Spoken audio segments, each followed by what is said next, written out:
Olá, tudo bem? Começamos a quinta aula de geologia e hoje trabalharemos com as rochas ígneas, que também são conhecidas como rochas magmáticas. Existem três grupos principais de rochas na geologia. Existem as rochas ígneas ou magmáticas, existem as rochas metamórficas e existem as rochas sedimentares. Como que elas são divididas, né? Como que a gente chegou nessa classificação? Bom, o critério básico e fundamental para dividir as rochas nesses três grandes grupos é a origem delas. Então, o primeiro grupo envolve todas as rochas que são originadas a partir do magma, tá? Que é o caso das rochas ígneas ou magmáticas, seja em ambiente vulcânico, como a gente está acostumado a pensar, seja em ambiente plutônico, que é mais profundo, como iremos ver. Existem as rochas metamórficas, que são aquelas produzidas por reações de metamorfismo no estado sólido, envolvendo uma rocha anterior que se transforma numa outra rocha, seja por variações na pressão, na temperatura, e isso pode acontecer na presença de fluidos também. Tá? É um segundo grupo de rochas que a gente vai estudar depois desse grupo aqui. E o terceiro grupo é o grupo das rochas sedimentares, que são aquelas produzidas a partir de sedimentos. Tá? E considerando que esses sedimentos também são produtos da alteração de rochas anteriores, né? Então tem todo um ciclo para chegar nas rochas sedimentares, desde a rocha original até uma rocha sedimentar. Tá? Aqui do meu lado vocês podem ver o chamado ciclo das rochas. Tá? Esse ciclo das rochas mostra para nós o seguinte, que todas as rochas elas estão de certa maneira vinculadas umas com as outras do ponto de vista de origem, tá? Então, um tipo de rocha pode produzir outro tipo de rocha, como a gente pode acompanhar nessas setas, tá? Então, por exemplo, ali embaixo está o magma, tá? Que pode ser uma rocha anterior derretida, e esse magma ele vai se resfriar e nesse resfriamento ou arrefecimento ele vai produzir rochas magmáticas, tá? Essas rochas magmáticas, por sua vez, você pode ver que tem duas setas saindo delas. Ou elas podem aflorar na superfície, ou seja, aparecer na superfície, ou elas podem sofrer processos de aumento de pressão e temperatura. Se ela aflora na superfície, aí ela está sujeita aos processos exógenos da Terra, que começam lá na meteorização ou intemperismo, passa pela erosão, e essa meteorização e erosão produzem sedimentos que podem levar à produção de rochas sedimentares.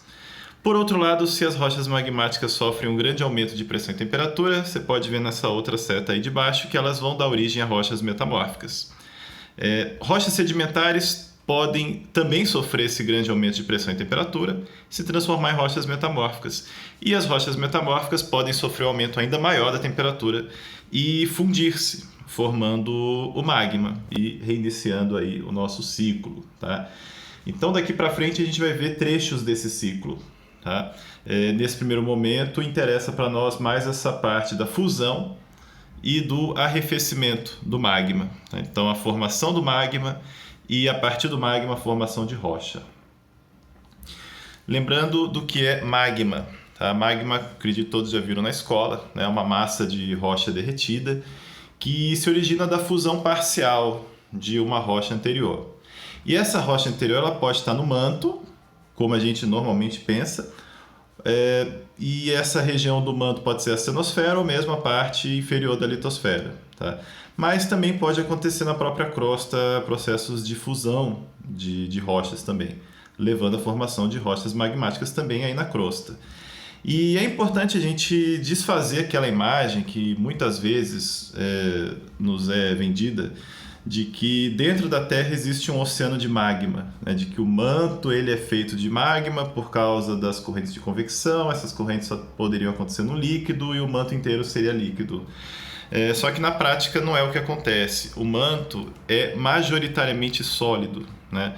98 a 99% do material do manto é sólido, existe uma pequena fração que é líquida, que está nos bolsões de magma. Tá? Então, o magma que está lá no manto constitui apenas uma pequena fração dele. Tá? Então, é importante a gente lembrar disso, tá? Que o manto, ou também a estenosfera, não são um grande oceano de magma, são regiões sólidas nas quais existem frações que são líquidas, onde estão os magmas.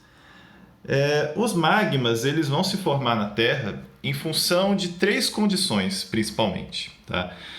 Uma delas é quando a gente tem o aumento de temperatura, tá? Que nessa imagem aqui pode ser representado pela letrinha C, tá?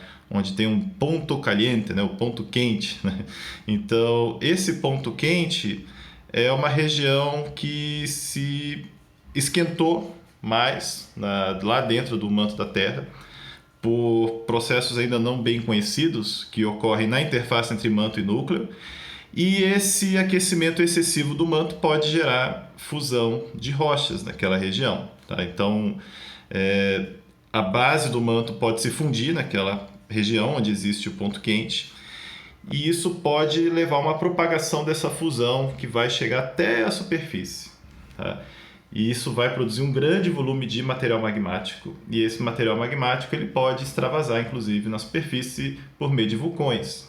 Tá? Então, o aumento de temperatura é uma das maneiras pelas quais as rochas se derretem. Tem uma outra maneira também das rochas derreterem, que é pela descompressão. Então, se a pressão em cima delas diminui, elas podem também sofrer derretimento. Né? O que acontece lá dentro da Terra? A rocha ela está sob grande pressão. E essa grande pressão acaba aumentando o ponto de fusão da rocha, ou seja, aumenta a temperatura necessária para que essa rocha derreta. Se eu estou tirando essa pressão, o ponto de fusão também diminui. E aí não são necessárias temperaturas tão altas assim para que a rocha derreta, né? Tão altas quanto numa situação que não seja essa de descompressão.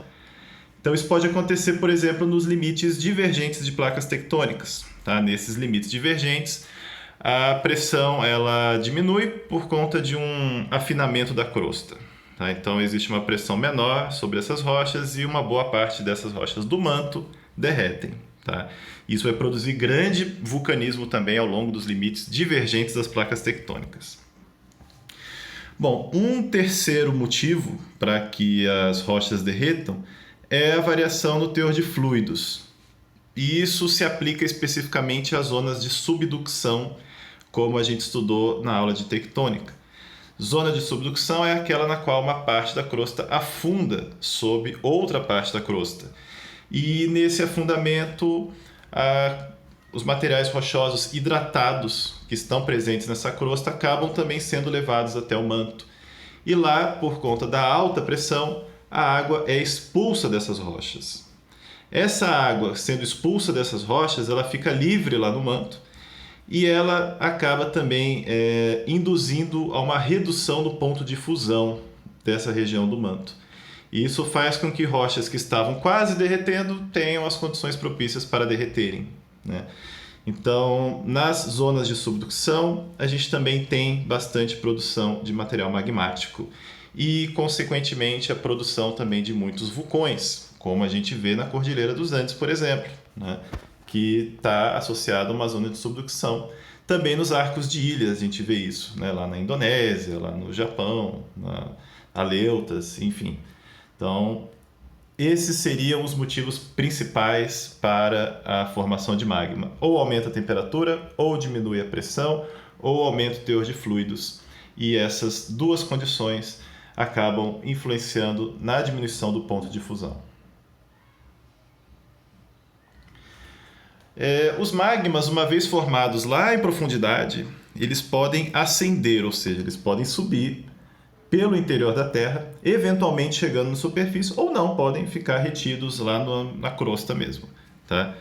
E essa ascensão ocorre devido à sua densidade, que é menor que a das rochas do entorno. Tá? O material rochoso, quando ele é derretido, ele se expande e isso leva a uma perda de densidade.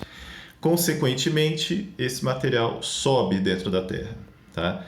E essa subida ela é facilitada pela presença de fraturas, tá? Que podem ser grandes falhas. Tá?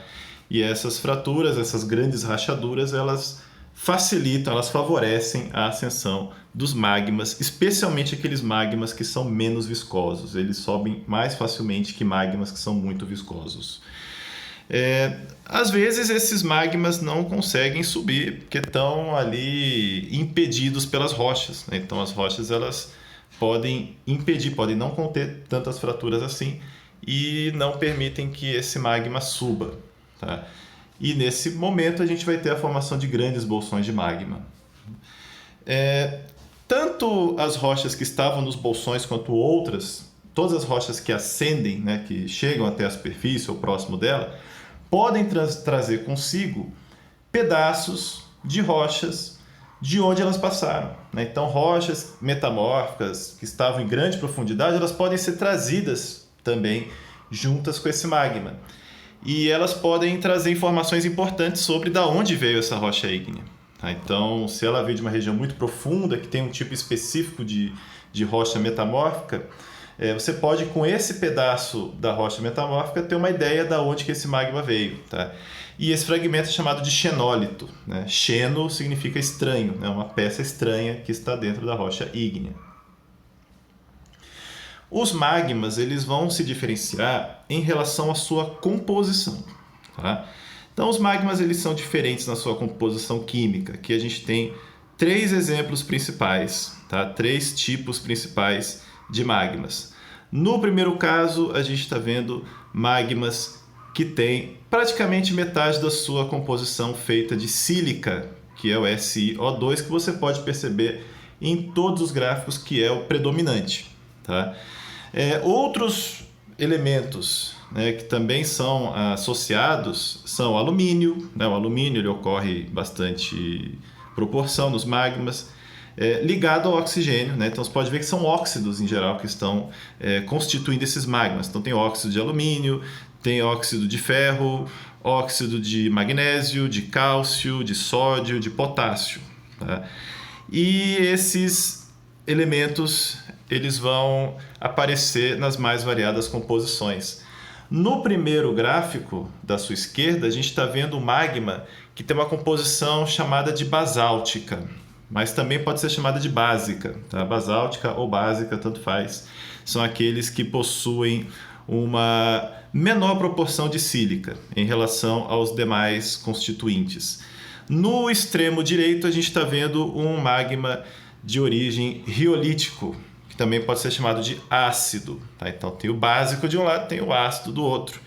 E esse magma ácido ele possui uma proporção muito grande de sílica, como vocês podem ver, e uma proporção menor dos demais constituintes. Tá? Cada um desses magmas vai produzir rochas diferentes, vai ter características físicas diferentes. E a principal diferença vai ser por causa da proporção de sílica. Tá? A gente pode ver que a proporção de sílica controla uma propriedade física muito importante do magma, que é a viscosidade. Se temos um magma com muita sílica, o magma com muita sílica vai ter muitos desses tetraedros aqui. E esses tetraedros vão se ligar uns aos outros, vão compartilhar oxigênios entre si. Tá? Então, a ponta de um tetraedro vai ser a mesma ponta do outro tetraedro. Tá? E eles vão começar a formar cadeias, que podem ser cadeias simples, depois cadeias duplas, podem formar folhas e podem formar estruturas tridimensionais se a proporção realmente for muito alta. Tá? Quando a proporção de cátions, de outros cátions é maior, né? De outros não, né? Dos cátions é maior, a gente vai ter esses tetraedros isolados. Eles vão se ligar aos cátions e não vão ficar ligados entre si.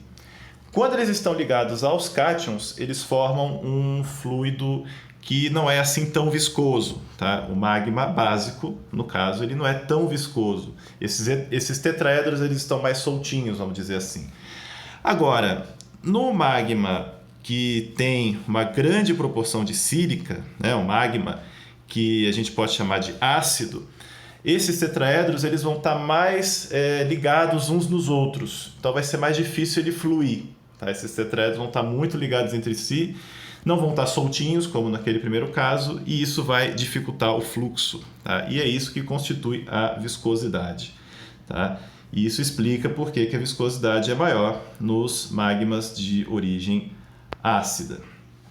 Então esse é um dos critérios que a gente tem para dividir as rochas que são provenientes desses magmas. Tá? Então uma rocha que é feita de um magma ácido vai ser uma rocha ácida. Tá? Também tem esse nominho aí que vocês estão vendo, félsica. Tá? Também pode ser conhecidos como rochas félsicas pela sua composição. E essas são as rochas que têm maior teor de sílica. Tá? Félsica lembra muito feldspato, que é um mineral muito comum nessas rochas, e o Si, né, que faz referência à sílica que está no quartzo. Então, as rochas ácidas ou félsicas têm muito feldspato, muito quartzo, como a gente vai ver mais para frente aí os exemplos. Um outro grupo é das rochas básicas, tá? Aqui a gente está colocando só os extremos, né? Tem os intermediários também. Mas quando a gente coloca os básicos também podem ser chamados de máficos, né? As rochas máficas, que aí tem a ver com o teor de magnésio e ferro que é maior, tá? Daí o seu nome. Também podem ser chamadas de ferro-magnesianas. Essa é uma das maneiras de classificar as rochas ígneas. Tem uma outra maneira que diz respeito ao ambiente de consolidação. Então, existem aquelas rochas que são intrusivas, que foram formadas em profundidade dentro da Terra, também chamadas de plutônicas. E existem também as rochas extrusivas, também conhecidas como vulcânicas, que foram formadas em superfície. Quando a gente cruza essas duas características, composição química e ambiente de consolidação, a gente tem uma variedade de rochas. Tá? Então, eu coloquei alguns exemplos aqui para vocês verem. As rochas, elas podem, tanto as extrusivas quanto as intrusivas, podem ser básicas ou ácidas, ou intermediárias. Tá? E aí os mais comuns, os mais abundantes na Terra que a gente tem são, entre as rochas extrusivas, o basalto ele é o mais abundante na superfície, tá? Embora o gabbro seja muito abundante nas maiores profundidades da crosta. Por outro lado, a gente tem as rochas ácidas que tem como seu principal representante, o mais abundante nos continentes, não só em superfície, mas também em profundidade, o granito. Então, o granito é o principal representante das rochas ácidas, basalto é o principal em superfície das rochas básicas. E olha só que interessante, como os magmas básicos eles facilmente são levados até a superfície, eles produzem de fato uma grande quantidade de basalto, ou seja, uma grande quantidade de material vulcânico. Enquanto que as rochas ácidas, elas dificilmente aparecem nos vulcões. É mais difícil que elas cheguem até a superfície. E elas acabam ficando muito retidas lá embaixo, né? Esses magmas ficam retidos, formando grandes bolsões que podem dar origem a grandes estruturas de granito dentro da Terra. Quando a gente compara essas rochas que foram produzidas no interior da crosta com as rochas que foram produzidas na superfície, a gente vê uma diferença entre as suas texturas. Tá? As texturas chamadas de afaníticas, que têm cristais muito pequenos, e as texturas chamadas faneríticas, que são aquelas em que os cristais são visíveis a olho nu. E aí eu faço uma errata, né? Aqui do lado está escrito que o granítico é afanítico. Na realidade, o granito é fanerítico, enquanto que o basalto é o afanítico e não fanerítico, como está escrito aí. Então, corrijam, por favor. O fanerítico, né, vem de faneiros, aquilo que é visível. Então, quando os grãos são visíveis, quando você consegue vê-los a olho nu, você pode chamar de fanerítico. No basalto, a gente não consegue ver os grãos a olho nu, eles são diminutos, eles são muito pequenos, só com microscópio a gente consegue ver os grãos desses minerais, e é por isso que eles são chamados de afaníticos, a gente não consegue vê-los. E existe um terceiro tipo, que é a textura porfirítica, né? Geralmente produzidos por magmas que estavam numa posição, houve o crescimento de alguns cristais, depois mudaram de posição e outros cristais cresceram mais rapidamente, né?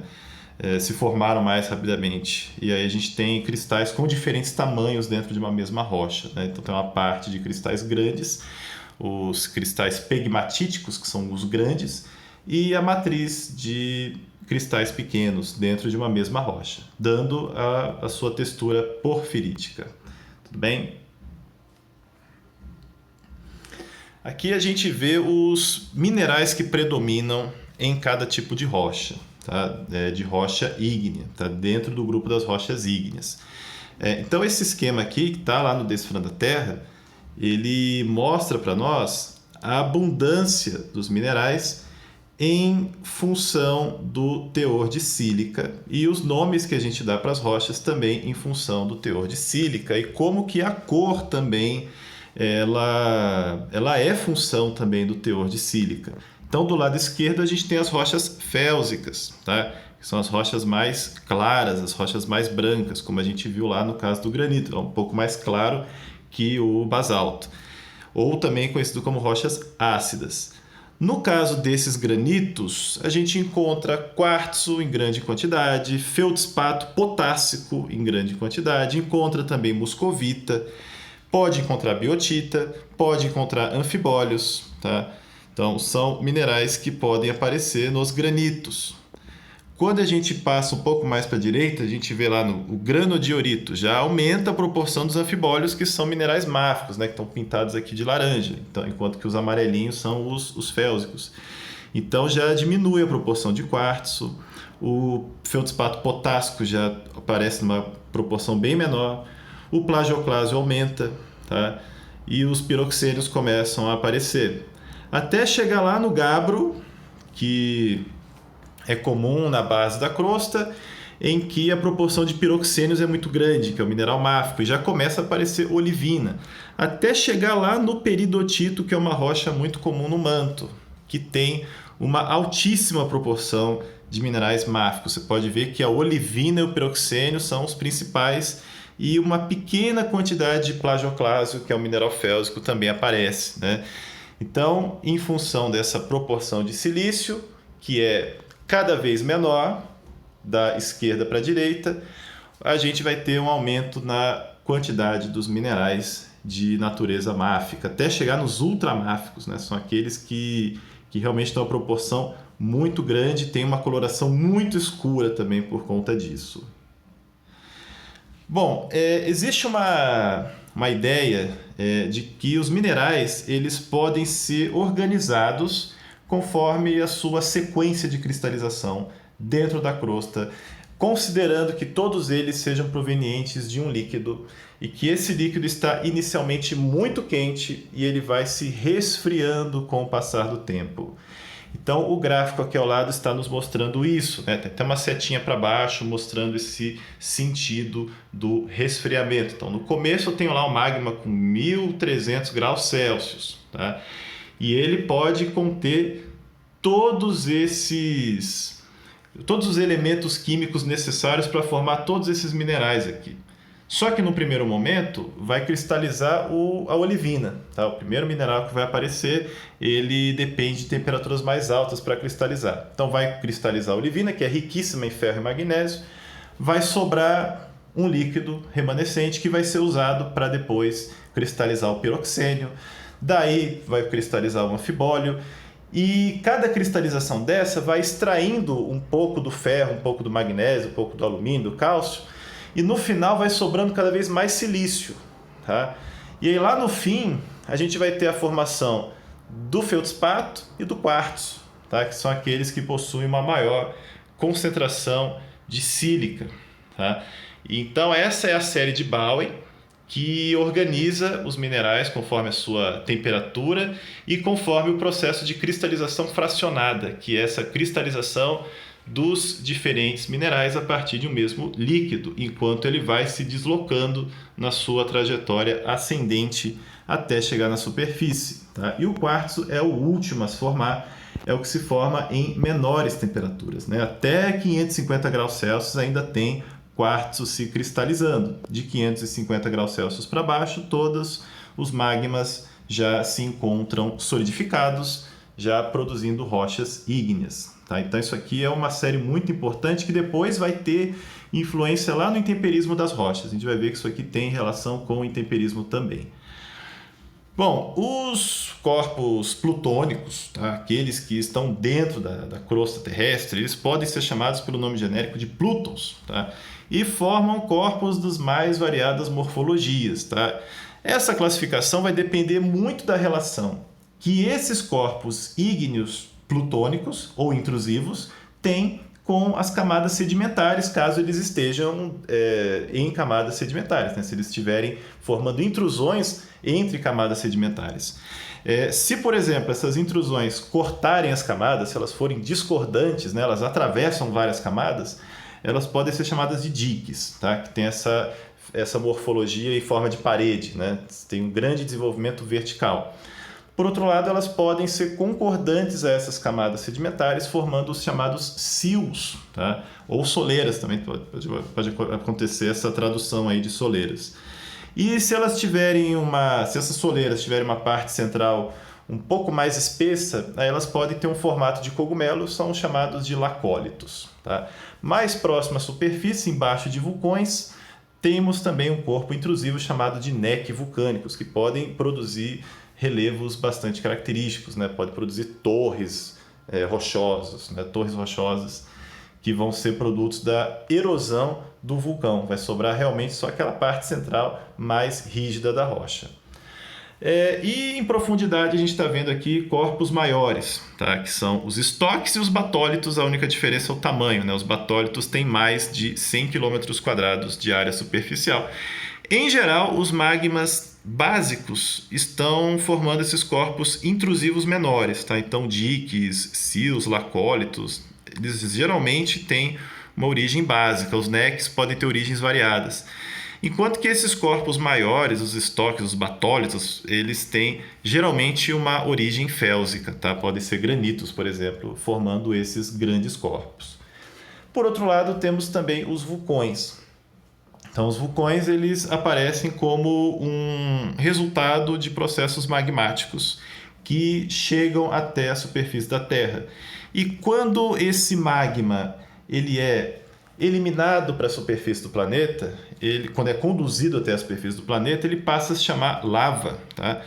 É um material rochoso também, em estado de fusão, que só tem a diferença em relação ao seu magma original pela perda de voláteis, né? Então, os gases que estavam lá misturados, gás carbônico, água, entre outros, eles vão ser perdidos para a atmosfera. E essa lava ela pode também se resfriar em superfície, ela pode cristalizar-se em superfície, pode formar rochas com pequena granulometria, né, com textura, na verdade, não é granulometria, com textura fina e dificilmente visível a olho nu por conta da velocidade do resfriamento. E aqueles dois tipos de magma também vão ser os dois tipos de lava, né? Então a lava basáltica vai ser o tipo mais comum nos vulcões, que a gente já viu que quando a lava ou quando o magma é basáltico, ele tem maior fluidez, então é mais fácil que ele chegue até a superfície. E esse magma ele costuma ser mais quente também, né? Ele chega mais quente, ele vem de regiões mais profundas da Terra, tá? E por sua baixa viscosidade ele se espalha bastante na superfície. Além de se espalhar bastante, também temos erupções mais contínuas, tá? Elas não chegam a demorar tanto para acontecer e, consequentemente, não acumulam tanta energia assim. Por outro lado, temos as lavas riolíticas ou andesíticas, né? São dois grupos diferentes. As andesíticas são intermediárias, enquanto que as riolíticas são mais félsicas, tá? E elas têm maior teor de sílica, logo são mais viscosas, né? São dois tipos de lava mais viscosos, que tem uma dificuldade maior do fluxo em superfície e dentro da crosta até chegar na superfície também, por isso que não são tão comuns quanto os basálticos. Bom, os vulcões não apenas eliminam lava até a superfície do planeta, não apenas conduzem lava, eles também podem produzir depósitos chamados de piroclásticos, tá? Piro significa fogo, clástico significa pedaços, pedaço de fogo. Na realidade não é fogo, tá? É material quente em pedaços, né? Pedaços sólidos, que podem ser lançados na atmosfera. E esses depósitos eles são classificados principalmente em função do seu tamanho, tá? Do tamanho das suas peças. Então, por exemplo, fragmentos muito finos, né? Os menores fragmentos, menos de 2 milímetros de diâmetro, que são lançados, ficam um bom tempo em suspensão na atmosfera, podem inclusive mudar o clima da região, e se for uma grande erupção do planeta como um todo por alguns anos, esse material é chamado de cinza, tá? Então a cinza vulcânica ela é transportada a grandes distâncias, tá? e elas podem se espalhar por todo o continente, por toda a região, por todo o planeta. Tá? Um segundo grupo a gente chama de lapilli. Tá? Bagacina é um nome comum mais em Portugal, mas aqui no Brasil a gente chama de lapilli. São fragmentos também que são eliminados do vulcão, que está no tamanho intermediário entre a cinza e a bomba, que são os maiores fragmentos. Tá? As bombas são realmente bastante perigosas, né? Elas podem destruir edificações que estejam próximas aos vulcões se as edificações forem atingidas, né? São blocos que têm mais de 5 centímetros de diâmetro, alguns podem ter vários centímetros, né? Podendo chegar até a metros. Tá? Então é realmente perigoso, né, a existência desse material para quem está ali morando perto de vulcão. Bom, há dois estilos fundamentais de erupções vulcânicas. Tá? Alguns ocorrem ao longo de grandes fendas na crosta, outras ocorrem ao longo de um ponto, né? Ocorrem em um ponto. O primeiro caso é o caso das erupções fissurais, tá? São aquelas que ocorrem ao longo de fissuras profundas, como por exemplo em limites divergentes de placas tectônicas. Nesses limites, grandes fissuras se desenvolvem, permite a ação do magma proveniente lá do manto de constituição básica. Tá? E essas erupções elas são responsáveis pela formação de grande parte da crosta oceânica. Tá? Algumas rochas continentais também podem ser formadas dessa maneira, como é o exemplo de uma província que a gente tem aqui no sul do Brasil, tá? A formação São Bento, se eu não estiver enganado, na qual a gente tem uma grande quantidade... Não, formação Serra Geral, desculpa. Formação Serra Geral, no qual a gente tem uma grande quantidade de material basáltico, cobrindo vastas extensões, desde Rio Grande do Sul até o Mato Grosso. Tá? Inclusive, as cataratas do Iguaçu são desenvolvidas em cima dessa rocha. Tá? Os cânions que estão na costa do Rio Grande do Sul também são desenvolvidos nelas. As cuestas basálticas do interior de São Paulo também. Então, você tem uma grande extensão de basaltos que influencia bastante no relevo e também na produção de solos, né? São solos bastante ricos em ferro, tá? Chamados de terras roxas. Só que não são roxos, né? São solos vermelhos, né? Eles foram chamados de rossos pelos italianos, depois foram traduzidos para roxo, né? Quando na realidade eles estavam dizendo que era vermelho. Bom, o segundo grupo, o segundo estilo de erupções é o estilo das erupções centrais, tá? Que formam cones, que formam edifícios vulcânicos. Aí a gente tem duas situações extremas também, os vulcões explosivos por um lado e os vulcões efusivos do outro, ou seja, os explosivos são aqueles que possuem mais lava ácida, tá? Eles produzem uma grande quantidade de material piroclástico, uma quantidade menor de lava. Enquanto que os vulcões efusivos, eles têm uma grande quantidade de lava e uma pequena quantidade de material piroclástico. E tem os vulcões de erupção mista, né? Que a gente tem alguns eventos que são mais explosivos, outros que são mais efusivos. Tá? No caso desses mistos, a imagem central nos mostra a formação de um estratovulcão, em que você tem estratos de material de origem vulcânica, que ora são constituídos de lava resfriada e solidificada, ora constituído por piroclastos. Enquanto que lá no vulcão em escudo, que são geralmente vulcões muito amplos, né? Não muito altos, mas muito amplos, como os vulcões do Havaí, por exemplo, em que a gente tem uma maior proporção de material proveniente de lava. Então, as lavas predominam nos vulcões em escudo. Tá? Em geral, vulcões em escudo são mais amistosos, né? Eles não oferecem grandes riscos quando comparados com estratovulcões e vulcões de erupção explosiva. Tá? O que acontece é que nos vulcões escudo você tem uma atividade contínua, e essa atividade contínua não permite que se acumule muita energia, diferente das erupções mais explosivas, em que muita energia é acumulada. E muitos anos sem erupção vulcânica pode inclusive induzir a população a ocupar essas áreas. Tá? E elas se tornam especialmente perigosas porque as erupções são muito intensas e elas podem atingir áreas bastante povoadas.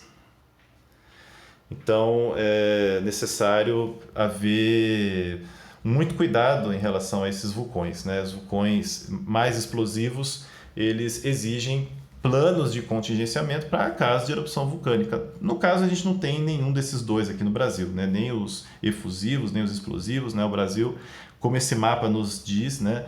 É um país que hoje está livre de vulcões, mas não quer dizer que no passado não tenha havido. Houve vulcões no passado, não estão mais ativos, esses são chamados de extintos, tá? Então, os extintos são aqueles que não vão voltar mais a entrar em erupção. Esse mapa está mostrando todos os vulcões ativos da Terra, tá?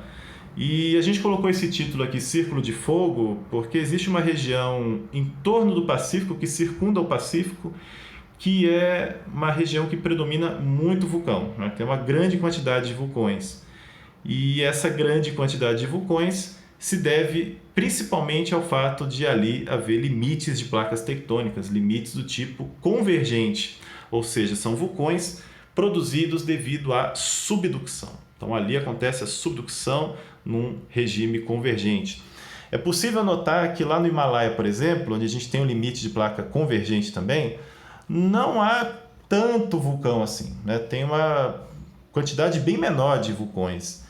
Isso porque se trata de um limite continente-continente, onde não mais ocorre a subducção. Por isso que nessa área a gente não tem a formação desses vulcões.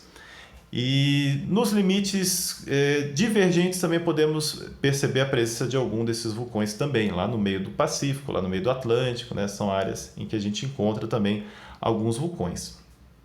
Agora, existem outros vulcões que não estão relacionados a nenhum tipo de limite de placa.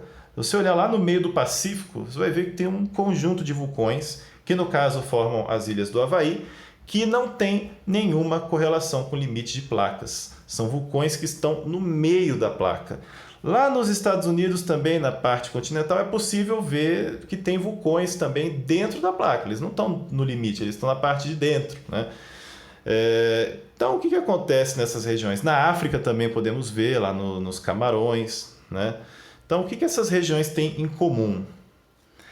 Bom, essas regiões que possuem vulcões, mas que não estão em limite de placa, elas têm em comum o fato de estarem em cima de plumas quentes do manto, né? De pontos quentes no manto, ou seja, áreas do manto em que as temperaturas são anomalamente altas, há muita produção de magma, e essa área anomalamente alta, de temperaturas anomalamente altas no manto, elas estão praticamente fixas ao longo do tempo.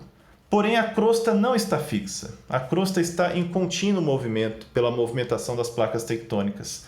E aí, nesse caso, o que a gente pode notar? Quando o ponto quente está fixo e a crosta está em movimento, um conjunto de ilhas vulcânicas, se isso for na crosta oceânica, conjunto de ilhas vulcânicas vai sendo produzida. Tá? Então, no primeiro momento, tem a primeira ilha sendo produzida. O ponto quente acabou de começar, né, a funcionar, porque o ponto quente uma hora começa, uma hora acaba também. E aí, passado um tempo, a crosta se movimentou, o ponto quente ele tem seus ritmos também, então hora produz mais material magmático, hora produz menos material magmático, ficou um tempo produzindo menos, houve um espaço ali entre duas ilhas, e depois a atividade vulcânica voltou a ser intensa e uma segunda ilha foi produzida. Tá? Nesse momento, a primeira ilha já está bastante erodida, enquanto que a segunda ilha está em plena expansão. Passado mais algum tempo, a primeira e a segunda ilha já perderam contato com o ponto quente, agora tem uma terceira ilha sendo produzida. E no último instante, mais uma ilha está sendo produzida, uma quarta ilha. Isso pode acontecer sucessivamente, quinta, sexta, sétima, oitava, nona ilha podem ser produzidas, como aconteceu aqui no caso das ilhas do Havaí. Então, as ilhas do Havaí foram produzidas também num contexto de hotspot, de ponto quente, de pluma do manto, né, de material aquecido do manto, que foi produzindo uma grande quantidade de magma basáltico. Tá? Isso explica, inclusive, a forma dos vulcões que estão aqui no Havaí, que são vulcões de estilo efusivo, né? Vulcões que operam basicamente com lava e não tanto com piroclastos, que são vulcões mais tranquilos, né? Eles têm uma atividade muito frequente, mas eles são relativamente tranquilos em cada episódio. Tá? e isso faz com que eles sejam menos perigosos. Tem até turismo de vulcão nesses lugares, as pessoas vão lá conhecer os vulcões, vão lá ver a lava de perto, né? Se não me engano, é o único lugar da Terra, um dos pouquíssimos lugares da Terra em que é possível fazer esse tipo de turismo, né? Em geral, os vulcões não funcionam assim com tanta frequência. Bom, tudo isso que a gente falou nessa aula de rochas ígneas e de vulcanismo está presente nesses dois livros, no Para Entender a Terra e no Decifrando a Terra, então eu recomendo a leitura deles para acompanhar essas aulas. E é isso, gente. Até a próxima semana. Agradeço a todos aí pela atenção. Até